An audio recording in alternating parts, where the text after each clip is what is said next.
ನಮಸ್ಕಾರ. ಸದಾನ್ ಬಾಬ್ನ ಯೂಟ್ಯೂಬ್ ವಾಹಿನಿಗೆ ಸ್ವಾಗತ ಸುಸ್ವಾಗತ. ರಾಜ್ಯಪಾಲರು ದೇಶ ಭಾಷೆನ ಏನು ಮಸೂದೆ ಇದೆ 2025 ಅದನ್ನು ಮರಳಿ ಕಳಿಸಿಲ್ಲ, ರಾಷ್ಟ್ರಪತಿಗೆ ಕಳಿಸಿದ್ದಾರೆ. ಇದು ಭಾಳ ಮಹತ್ವದ್ದಿತ್ತು. ಈ ಕಾಯ್ದೆ ಎಲ್ಲರಿಗೂ ಬೇಡಾಗಿತ್ತು. ಹೋರಾಟಗಾರಿಗೆ ಬೇಡಾಗಿತ್ತು, ಟಿ ವಿಯವರಿಗೆ ಬೇಡಾಗಿತ್ತು, ಪತ್ರಿಕೆಯವರು ಬೇಡಾಗಿತ್ತು, ಸಾಹಿತಿಗಳಿಗೆ ಬೇಡಾಗಿತ್ತು, ಹೋರಾಟಗಾರಿಗೆ ಬೇಡಾಗಿತ್ತು, ಸಮಾಜ ಚಿಂತಕರಿಗೆ ಬೇಡಾಗಿತ್ತು, ಬಿ ಜೆ ಪಿಯವ್ರಿಗೆ ಬೇಡಾಗಿತ್ತು, RSS ಅವ್ರಿಗೆ ಬೇಡಾಗಿತ್ತು, ಎಲ್ಲರಿಗೂ ಬೇಡಾಗಿತ್ತು ಇದು. ಆದರೆ ಕಾಂಗ್ರೆಸ್ ಅವ್ರಿಗೆ ಬೇಕಾಗಿತ್ತು. ಕಾರಣ ಇವರನ್ನು ಹನಿಬೇಕಾಗಿತ್ತು.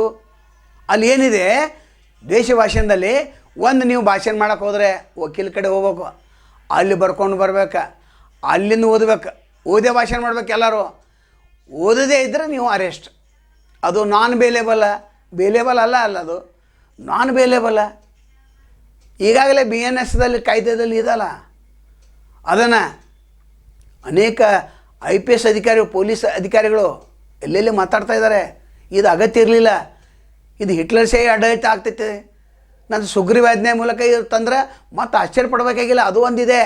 ಇವ್ರ ಕಡೆ ಇನ್ನೊಂದು ಬ್ರಹ್ಮಾಸ್ತ್ರ ಇದೆ. ಅದನ್ನು ಉಪಯೋಗ ಮಾಡ್ತಾರೋ ಕಾದು ನೋಡಬೇಕು. ಇನ್ನು ರಾಷ್ಟ್ರಪತಿಗಳು ಏನು ಮಾಡ್ತಾರೆ ಅದನ್ನು ಕಾದು ನೋಡಬೇಕು. ರಾಜ್ಯಪಾಲರು ತಮ್ಮ ಕೈ ತೊಳ್ಕೊಂಡ್ಬಿಟ್ರು. ಅವರು ಯಾರು ಒತ್ತಡದಿಂದ ಅಲ್ಲ, ಅಭ್ಯಾಸ ಮಾಡಿದರು. ತಮ್ಗೆ ಗೊತ್ತಿದೆ ಈ ಭಾಷಣವನ್ನು ಓದಬೇಕಂತೇಳಿ. ಜಂಟಿ ಅಧಿವೇಶನದಲ್ಲಿ ಓದಲಿಲ್ಲ ಅವರು. ಆ ರೀತಿ ಇಲ್ಲಿಯೂ ಕೂಡ ಓದಿದ ನಂತರ ಭಯಾನಕವಂಥ ಶಬ್ದಗಳಿದ್ದು ಅಲ್ಲೇ. ಅದರಲ್ಲಿ ಏನೂ ಅರ್ಥನೇ ಇರಲಿಲ್ಲ. ಮತ್ತು ಈಗಾಗಲೇ BNS ಕಾಯ್ದೆಯಲ್ಲಿ ಇವೆಲ್ಲ ಇದ್ದು.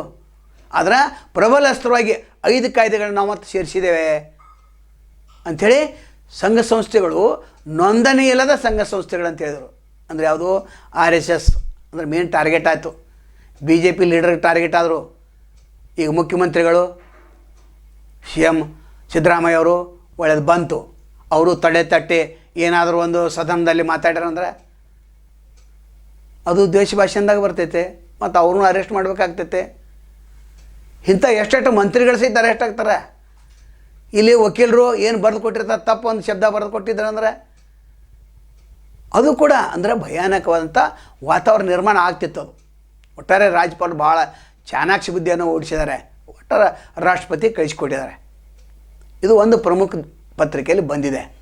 ಒಟ್ಟಾರೆ ನಾವು ಕೂಡ ಇದನ್ನು ತಿರಸ್ಕಾರ ಮಾಡ್ತೇವೆ. ಯಾಕಂದರೆ ದೇಶ ಭಾಷೆನ ಬರೋದ್ರಿಂದ ನಮ್ಮಂಥ ಹೋರಾಟಗಾರರಿಗೆ, ಸಮಾಜ ಚಿಂತಕರಿಗೆ, ಬರವಣಿಗಾರಿಗೆ ಪುಸ್ತಕ ಬರೆಯುವಂತಿಲ್ಲ, ಒಂದು ಧರ್ಮಗೆ ಮಾತಾಡುವಂತಿಲ್ಲ, ಕೈ ಸನ್ನೆ ಮಾಡುವಂತಿಲ್ಲ, ಬಾಯಿ ಸನ್ನೆ ಮಾಡುವಂತಿಲ್ಲ.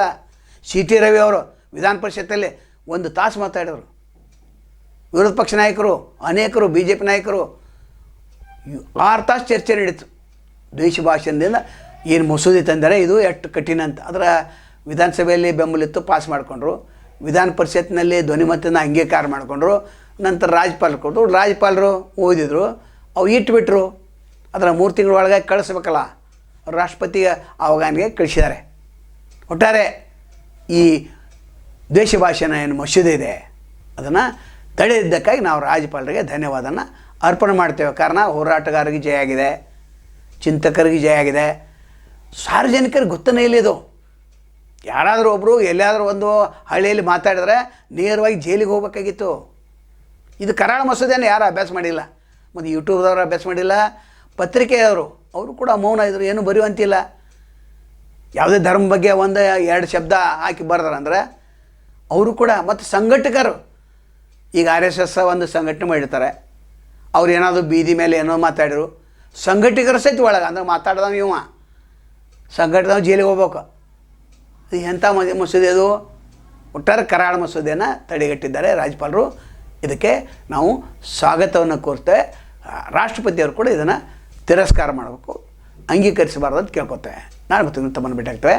ಅಲ್ಲಿವರೆಗೆ ಎಲ್ಲಿ ಶುಭಾಗಲಿ. ಯಾರು ಇಂದಿಗೂ ಸದಾನಂದ ಭಾವನೆ ಯೂಟ್ಯೂಬ್ ಲೈಕ್ ಮಾಡಿಲ್ಲ, ಶೇರ್ ಮಾಡಿಲ್ಲ, ಸಬ್ಸ್ಕ್ರೈಬ್ ಮಾಡಬೇಕಂತ ಕೇಳ್ಕೊತೇವೆ. ಯಾಕಂದ್ರೆ ಇಲ್ಲೇ ನಮಗೆ ಏನು ಸಿಗೋದು, ಒಂದು $100 ಆಯ್ತಂದ್ರೆ ಒಂದು 9,000 ಸಿಗ್ತೈತೆ. ಅಂದರೆ 4,500 ಕಟ್ ಆಯ್ತು ಅಂದ್ರೆ ಸಿಗ್ತೈತೆ. ಅದು ಇಲ್ಲಿ ನೋಡ್ಬೇಕು. ಫೇಸ್ಬುಕ್ಕಲ್ಲಿ ನಮಗೇನು ಸಿಗೋಂಗಿಲ್ಲ. ಅದಕ್ಕೆ ದಯಮಾಡಿ ನೀವು ಮಾಡಿ ಅಂತ ಕೇಳ್ಕೊತೇವೆ. ಮಾಡೋರು ಮಾಡಿರಿ, ಬಿಡೋರು ಬೇಡ್ರಿ. ಯಾಕಂದರೆ ಈಗ ವಾಟ್ಸಪ್ದಲ್ಲಿ ಕಳಿಸ್ತಿದ್ದು ನಾವು ಎಲ್ಲರಿಗೆ. ಈಗ ಕಳಿಸೋದನ್ನು ಬಂದ್ ಮಾಡಿದ್ದೇವೆ. ನೀವು ಆಲ್ ಬಟನ್ ಅಂತ ಒಂದು ಇರ್ತೈತೆ, ಅದು ನಮ್ಮ ನೋಟಿಫಿಕೇಷನ್ ಡೈರೆಕ್ಟ್ ನಿಮಗೆ ಬರಬೇಕು. ಅಂಥದ್ದೊಂದಿದೆ, ಅದನ್ನು ಮಾಡ್ಕೊರಿ. ನಾವಿಲ್ಲಿ ವಿಡಿಯೋ ಅಪ್ಲೋಡ್ ಮಾಡಿದೆ ಅಂದ್ರೆ ಡೈರೆಕ್ಟ್ ನಿಮ್ಮ ಮೊಬೈಲ್ಗೆ ಬರ್ತೈತೆ. ಅದು ವಾಟ್ಸಪ್ಪಿಗೆ ಕಳಿಸುವಂಥ ಸಂದರ್ಭ ಬರೋಂಗಿಲ್ಲ. ನಮಸ್ಕಾರ.